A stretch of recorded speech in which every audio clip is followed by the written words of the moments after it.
Everyone, এটা হচ্ছে Naihati Zudio part 2। তারপর আমরা ওখান থেকে সোজা হেঁটে স্টেশন থেকে একটু এগিয়ে এসেছিলাম দাওয়াত রেস্টুরেন্টে। আমার নৈহাটিতে ওটাই চোখে পড়েছে, বাট খুবই সুন্দর ছিল রেস্টুরেন্টটা। ওটার মধ্যে আমাদের আকবর মুসলিমদের মানে যে কজন সম্রাট ছিল তাদের ইতিহাস হিস্ট্রি লেখা ছিল। আমরা নিয়েছিলাম বিরিয়ানিটা ভালো ছিল, 10/8 দেওয়ার মতো ভালো, কিন্তু ওর মধ্যে কেশর, গোলাপ ফুলের পাপড়ি, লাইটের মধ্যে সুন্দর। মাংসের কোয়ান্টিটি 1 পিস, আমরা নিয়েছিলাম 1 পিস। চিকেন চাপ ভালোই ছিল খেতে। তারপর ওখান থেকে খেয়ে দিয়ে খুব সুন্দর, হাঁটতে হয়নি, সিঁড়ি দিয়ে লিফটে উঠলাম, লিফটে নামলাম। আমি কি ড্রেস কিনেছি জুডিও থেকে এটা তো আমাদের দেখানো হয়নি, ওটা পরে দেখাবো যেদিনকে পরবো।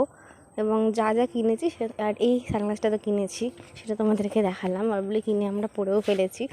তারপর এটা বাড়ি এসে জাস্ট 2টো লিপ গ্লস, একটা মাস্কারাটার রিভিউ কিন্তু জুডিও